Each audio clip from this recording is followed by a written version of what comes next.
Good morning, homesteaders.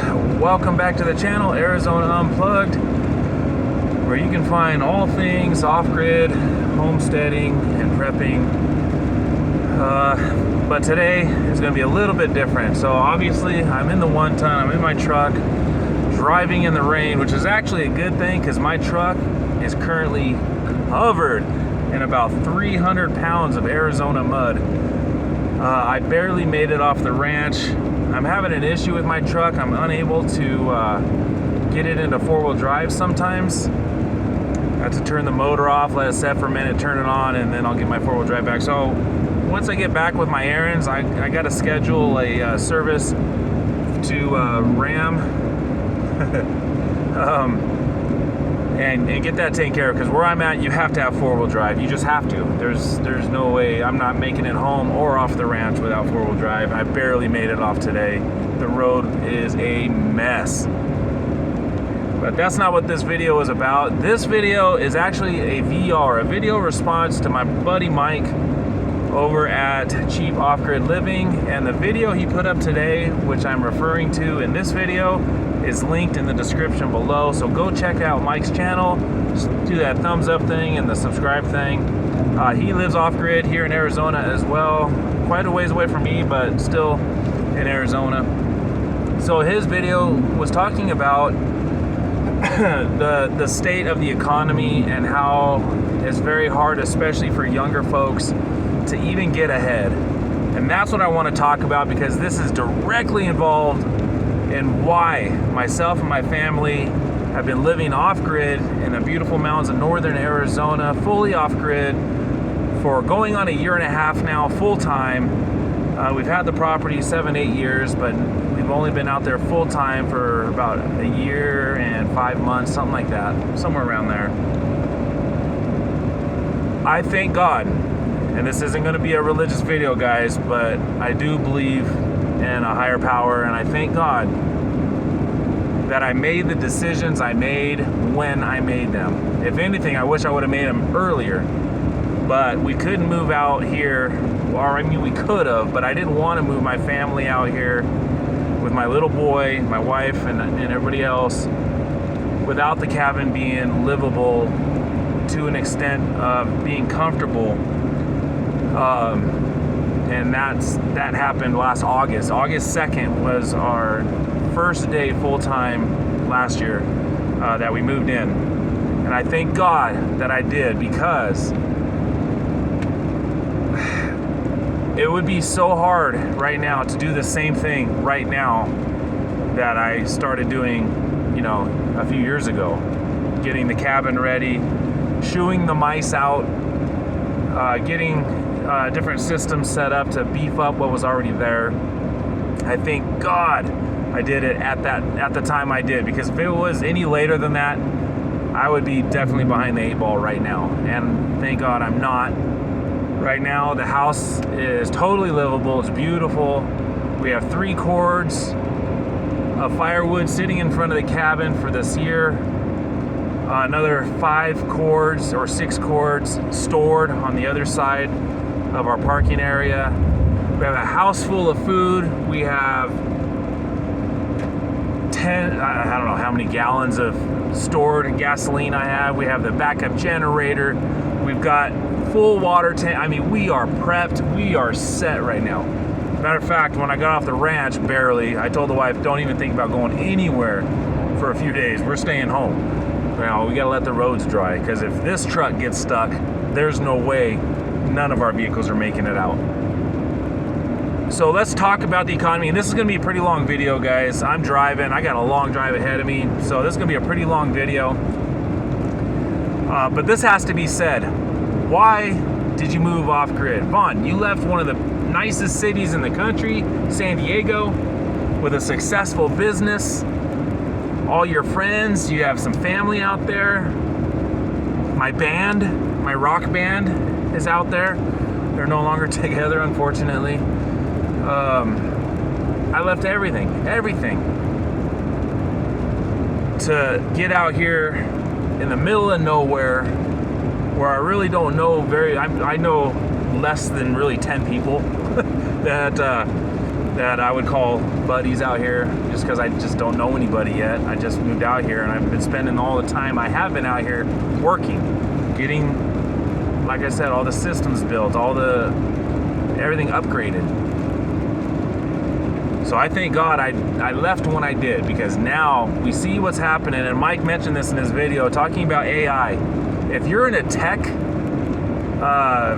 business, if your business relies on internet and computers, be it any kind of investments is all online now, any kind of social media, of course, is online, any kind of web creation, anything that has solely to do with computers, you're out of a job, bro. Unless you're fixing, like taking the cases off of computers and messing with diodes and transistors, whatever the hell's in a computer, wires, unless you're the guy that can actually fix that, you're out of a job. AI is going to take your stuff. He's going to take your job. And again, thinking ahead, I'm not tooting my own horn here, guys. I'm just thankful, and I'm trying to express my thankfulness that I build houses. I'm a plumber. I fix plumbing. I plumb. I'm an electrician. I'm a general contractor as well. I build homes. I repair homes. I upgrade homes. I remodel homes. I can go from a little single studio apartment or a studio bungalow all the way up to a high-rise penthouse. I can work in all that stuff. I've been doing it for over 30 years. I'm really good at it, and I thank God I chose that as a profession. I'm a high school dropout. I never graduated high school, guys. I'm a high school dropout. I had to drop out when I was 17 so I can work. I was on my own since I was 16. I've had my own apartment, my own home since I was 16. There was no room for school for me anymore. And thank God I got into plumbing. Thank God I got into construction and I learned the trades. Because that's one thing I don't believe AI is going to even mess with. Mike mentioned the 3D printed houses. You still need to run pipe. You still need to pull wires, set up electrical panels. You still need water lines. You still need to set a toilet. That stuff is not happening in my lifetime, not with technology. It has to be a hands-on tradesman. None of my kids, I tell all of my kids, you're not going to college. You're going to learn a trade. You're going to be a welder, a pipe fitter, steam fitter, electrician, plumber, general contractor. You're going to be you're going to work with your hands. You're going to have a truck and you're going to have tools and you're going to go out, and that's how you're going to have a stable job. Tech industry, you are done, son. Unfortunately, and I feel bad for you guys watching this that you're into that. If you can't see the writing on the wall right now, imagine in 5 years, in 10 years, it's over. Millions of jobs going to be lost. And what are these people going to do? And Mike talked about this. He's been talking about this. What are you going to do if you can't find a job, you have no other marketable skills because you sunk all your time and all your resources into tech, among other things, and now that stuff is obsolete? What are you going to do? Well, I'm telling you what you're going to do. You're going to live off the government. What are you going to do in a government shutdown that we just got through with? Government shutdown, you're not getting a check. You have no marketable skills to go out there and earn a buck. You can't buy food. You live in a city. And I'm not trying to say this to bring you guys down. I'm only saying this because there's still maybe a little bit of time for you to get out. Now, where we live now off-grid, we have zero bills. This is the first time since I was 16 I don't have a rent or a mortgage. I've owned homes before. I've rented homes before. I've lived in trailers before. I lived in my van when I was a teenager. I was homeless. This is the first time I don't have to pay a rent or mortgage. I don't have an electric bill. I don't have a water bill. All I have is this truck that I'm driving right now that we're actively throwing every penny we can to get paid off. And then normal stuff, insurance, food items that we can't produce ourselves, gasoline, propane, stuff like that, stuff I can't produce myself. We still, when you don't have bills, if you live off grid and you don't have bills, you still have bills.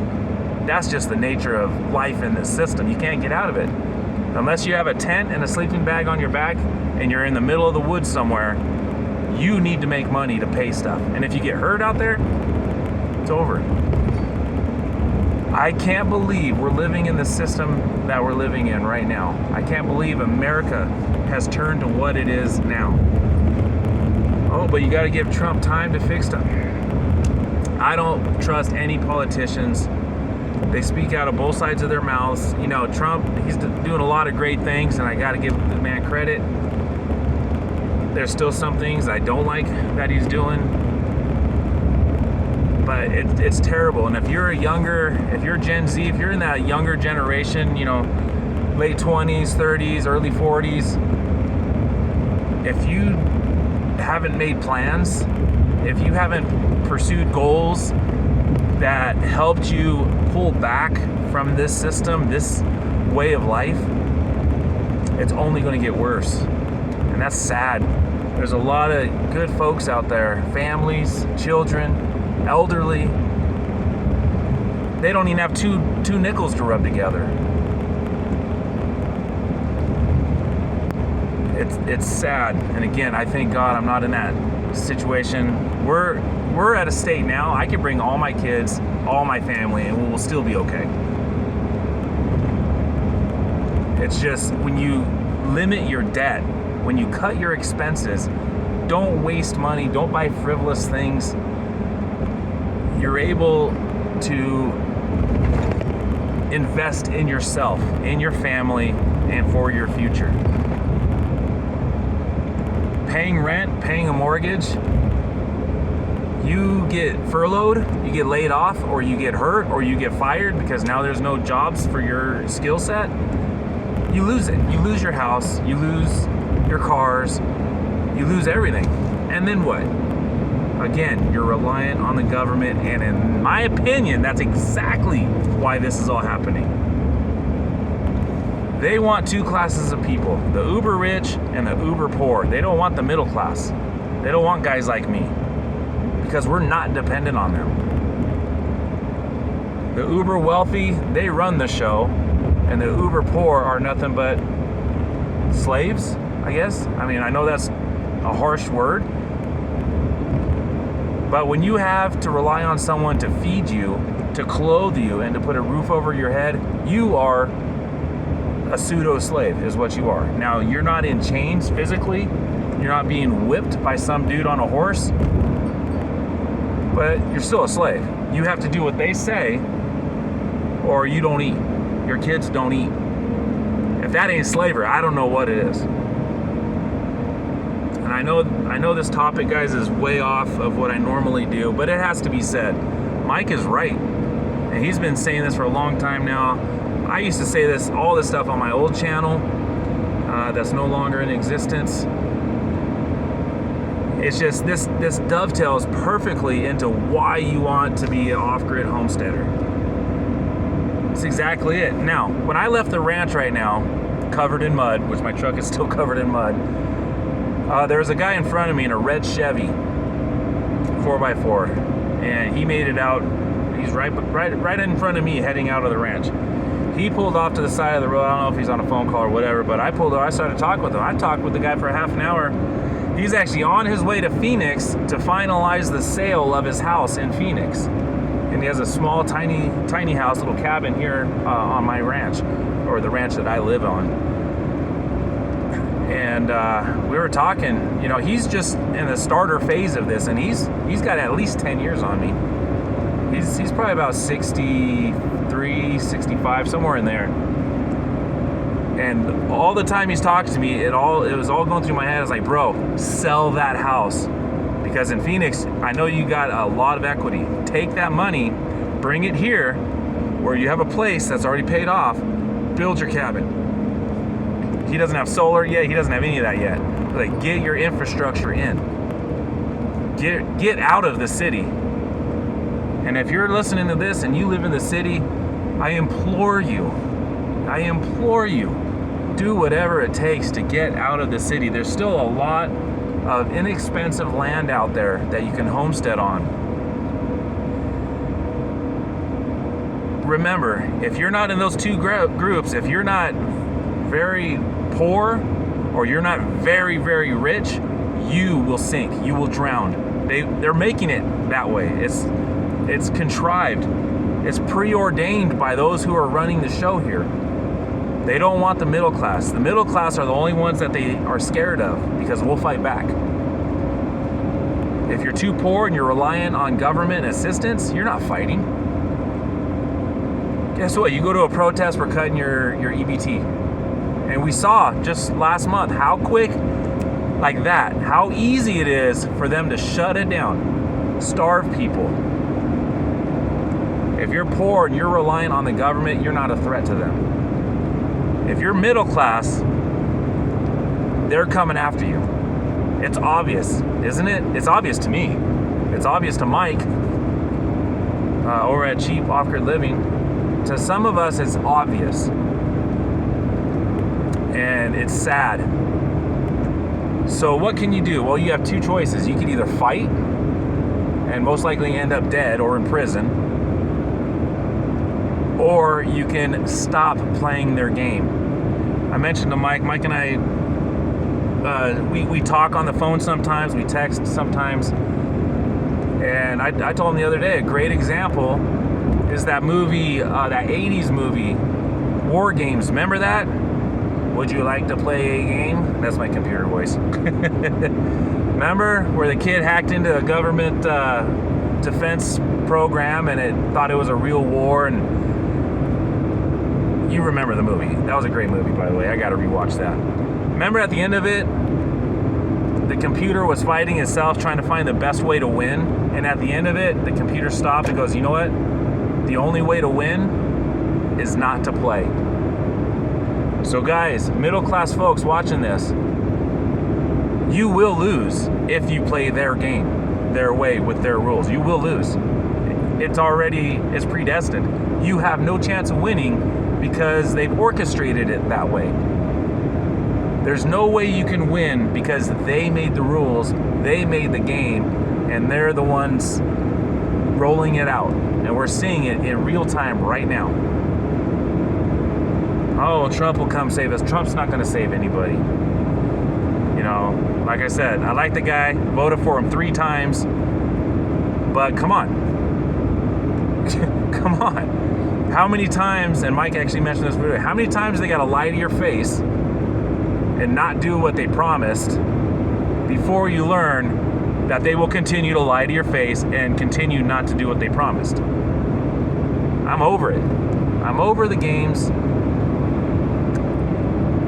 It's ridiculous. Once again, you're playing their game, and if you think you're going to win, you think you're going to beat them at their game and their rules, you're insane. It's not going to happen. You're just drawing out the inevitable. So the only thing you can do is stop playing by their rules. Their rules are, when you're 16, 17, 18 years old, go to college, learn something, and then go get a job where they tax. The school that you go to takes your money constantly, with interest, by the way. So you can buy a house that they tax you on every year. They tax you initially, and then they tax you with property taxes every year. Anything you buy for that home is taxed. Your job where you make money is taxed extremely high. Your vehicle is taxed. Every month you got to pay registration. That's a tax. Fuel, you pay taxes. Oil change, you pay taxes. Your clothes, you pay taxes. Food, you pay tax. Everything is taxed upon tax upon tax upon tax. Why? Simple. They don't want you to get ahead. How many times I've been in this situation where, man, I'm just breaking even. All right, now I'm making some money. I can put it away. And then boom, something happens. IRS comes. No, you owe us more money. They take your money. They freeze your bank account. Oh, your car breaks down. You get hurt. You break a leg. You got to pay for insurance. They keep it so you're barely making it, if that. They want you on government assistance. They want you to take SNAP and EBT. They want that because now they have more control. But if you live on your own property that's paid for, yeah, you still have property taxes. Yes, guys, I still pay property taxes. Minimal compared to what it used to be when I owned my own home in the city. So it's minimal now, but it's still theft. Tax is nothing but legalized theft. The IRS is nothing but a cartel, a criminal syndicate, if it was. They are there only to take your money and make you more dependent on them. That's the whole goal, guys. They only want people they can control, and that's it. And that's facts. If you don't believe me, following your conspiracy theory, whatever, don't believe me. I'm not here to make you believe me. I'm here to tell you what I've experienced, what I've seen with my own eyes.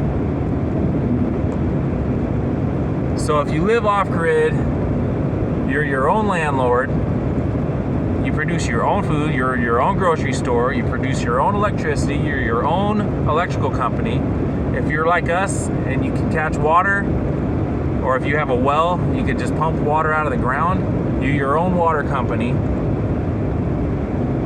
That's just, each time you cut the government out of something and you do it yourself, and you can create it yourself, you're limiting their control over you.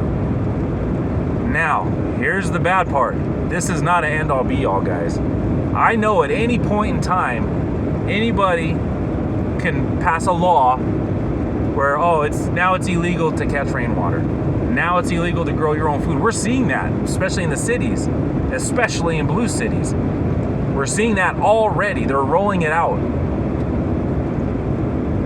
Oh, if you don't want to be tied to the grid and you're relying on solar, which is spotty, well, what if your kids can't have lights on to do their homework? You're a bad parent. If you're not connected to a stable power source, we're taking your kids because they can't go without electricity. You know, I know that's way out there. That's far-fetched. But dang it, haven't we seen the government do so many far-fetched things? So many criminal things with impunity? Haven't we seen it over the last 20, 30 years? I know in my life I see it all the time because I'm aware. I see what's going on. I read between the lines. I do my research. It's all about control, guys. And I know, once again, living off-grid and living the way I do, it's not the end of it. I didn't win. The only thing we're doing is buying us more time than folks like in the city have.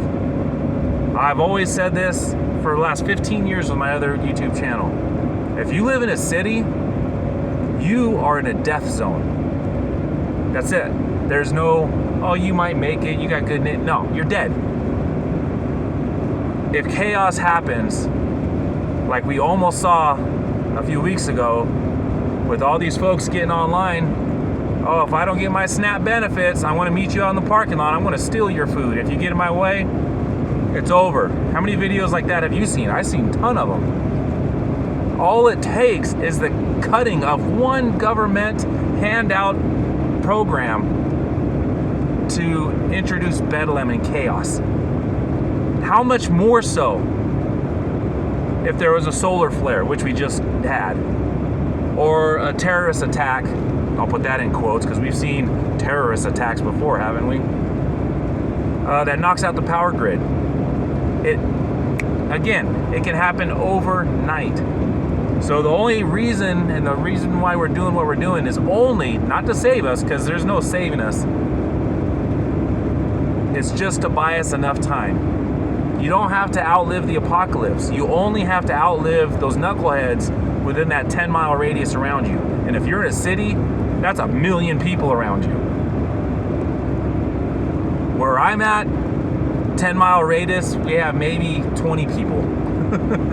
Maybe. And those guys aren't even full-time. They're like part-timers where we're at. I think there's like maybe 5 of us that live within 120 miles that live full-time out where we're at. So I'm not worried about the people where we're at. I'm worried about the people in the towns, in the cities, when they can't feed their families, when their lights are off, their refrigerators go out, all their food spoils, and they're getting hungry. I've said this 1,000 times. The most dangerous individual or individuals in a SHTF scenario are parents that have children that are going hungry. Those parents will do anything, mark my words, anything to feed their kids. I know this because I would do anything to feed my kids. And that's a scary thought. Those are the most dangerous people. It's not the government. It's not, it's not the military rolling up on your front porch demanding all your stuff. It's the mom and dad that live down the street that know you have food and their kids are crying because they're going hungry. Those are the people that are going to do unspeakable evil things, even though you never would have thought. Mark my words. Look at third world countries where starvation is happening. I mean, hell, they will even eat their own pets, and even, I don't want to get too gruesome, but you all know where I'm going with this. That's why we're doing what we're doing, in a nutshell. Not to mention the more freedoms we have, the beauty we get to experience, all the space around us. That's all superfluous. That's extra. The main reason is just to buy us enough time for the people that may be a threat. Sad to say, but ready for them to starve to death. Once they starve to death or die because they don't have their machines that are keeping them alive or the medications that are keeping them alive, it only takes a couple weeks.